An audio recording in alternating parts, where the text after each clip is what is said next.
کہ اس طرح کے جو بھی کام کرتے ہیں، جس کو بھی آپ اللہ والا پن جس میں بھی دیکھتے ہیں، ان کے مددگار بن جائیے۔ جیسا کہ احادیث شریفہ میں آیا ہے کہ اگر تم یعنی سے کن عالما او متعلما او محبا،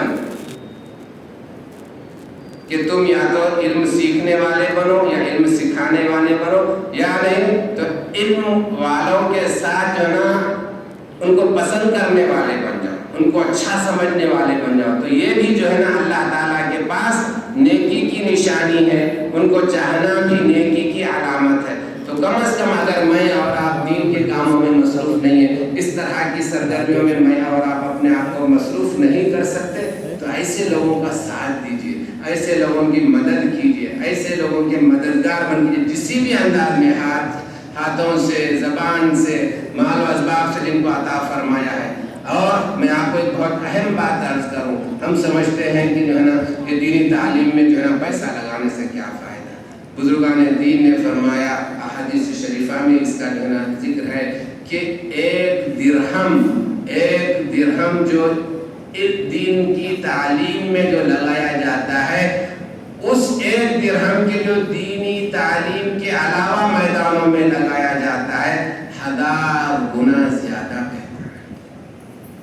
ایک درہم جو دین کی تعلیم میں قرآن مجید چاہے وہ کچھ بھی پڑھ رہے ہو، سرنل قرآن پڑھ رہے ہو یا ابتدائی درجے کی کوئی سیکھ رہے، اس میں بھی اگر ایک درہم میں اور آپ لگائیں تو یوں سمجھے کہ دوسرے کاموں میں، دوسرے اور نیک کاموں میں کسی کی مدد کر رہے ہیں، کسی کی آپ کچھ کر رہے ہیں، تو وہ ایک درہم جو دوسرے کام میں، دوسرے اچھے کاموں میں لگا رہے، اس سے 1000 گنا زیادہ بہتر یہ جو ہے دین کے کام میں لگایا جائے۔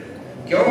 کیونکہ آقا حضور صلی اللہ علیہ وسلم نے ارشاد فرمایا، العلم حیات الاسلام، کہ علم ہی اسلام کی زندگی ہے۔ کون فرما رہے ہیں؟ آقا کو سمجھیے تو آپ کو کچھ سمجھ میں آئے گا۔ اگر نعوذ باللہ اگر میں اور آپ آقا کو میں سمجھے کہ کچھ بھی نہیں ہے، آقا کو سمجھ لے تو سمجھیے کہ ہر چیز آپ سمجھ لیں۔ آقا کے زبان مبارک سے جو کچھ آپ روان نے سمجھیے کہ یہ اللہ تعالیٰ کا فرمان ہے۔ یہ آقا کو سمجھنے کی کوشش کیجیے، آقا کون ہے۔ جب آقا معلوم ہو جائیں گے تو پھر آپ کو دین پر چلنا آسان ہو جائے گا، دین کے متوالے بننا آسان ہو جائے گا، دین کے لیے کام کرنا آسان ہو جائے گا، اور دین کیا ہے آپ کو سمجھ میں آ جائے گا۔ کیا آقا کا وہ قول آپ کو یاد نہیں ہے جب حضرت سیدنا ابو طالب نے یہ ارشاد فرمایا، ان کے سامنے ابو جہل ابو لہب نے کہا، اے محمد صلی اللہ علیہ وسلم، اگر تم جو ہے دنیا کے بادشاہ بننا چاہتے ہو تو ہم آپ کو بادشاہ بنا لیتے ہیں، اگر تم پیسے والے بننا چاہتے ہیں تو ہم ساری دنیا کی دولت تمہارے لیے اکٹھا کر لیتے ہیں، آپ دنیا میں جو ہے سب سے بہترین انسان سوشل اسٹیٹس والے بننا چاہتے ہیں تو ہم آپ کو اپنا بادشاہ بنا لیتے ہیں۔ لیکن آقا نے کیا فرمایا؟ یاد رکھیے یہ اسلام کیا ہے، آپ کو سمجھ میں آئے گا۔ آقا کے اس قول مبارک میں غور فرمائیں گے تو آپ کو سمجھ میں آئے گا کہ یہ اسلام کیا ہے، اسلام کے لیے کتنا کام کرنا ہے، اسلام پر کتنی محنت کرنی ہے، آپ کو سمجھ میں آئے گا۔ آقا ارشاد فرماتے ہیں، اے چچا جان، اگر یہ لوگ میرے سیدھے ہاتھ میں سورج بھی لا کر رکھ دے، میرے بائیں ہاتھ میں چاند بھی لا کر رکھ دے، تو میں اس کام سے سبکدوش نہیں ہو سکتا، میں اس کام کو نہیں چھوڑ سکتا۔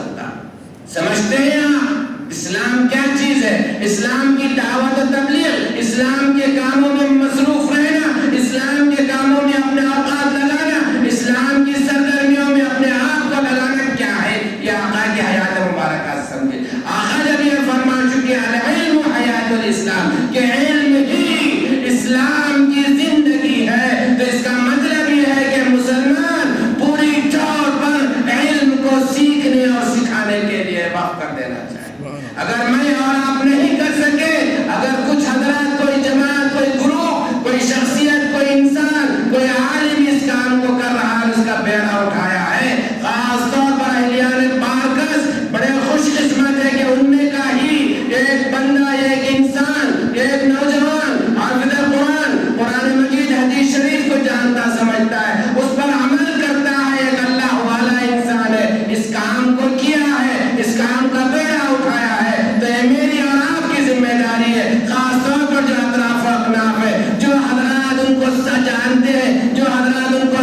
توجہ دلائے، کیونکہ احادیث شریفہ میں ہے الدال علی الخیر کفاعلہ، کہ نیکی کی طرف بلانے والا بھی اس ایسا ہی ہے، جو آدمی نیکی کی طرف کسی کو بلاتا ہے تو وہ ایسا ہی ہے جیسا کہ وہ نیکی کے کام کو انجام دیتا ہے۔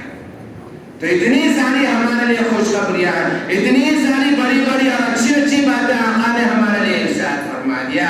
تو میرے بھائیوں، بزرگوں اور دوست، ان تمام باتوں کے باوجود بھی اگر اسلام پچھڑا ہوا ہے، اگر اسلام سے لوگ پریشان ہیں، تو یہ میرے اور آپ کے لیے آیت ہے۔ بلکہ میں کہتا ہوں کہ آج دنیا میں اگر اسلام جیسا کہ لوگ اس کے خلاف آواز اٹھا رہے ہیں تو اس کے ذمہ دار اسلام نہیں بلکہ ہم مسلمان ہیں۔ اسلام نہیں بلکہ ہم مسلمان ہیں۔ آج اسلام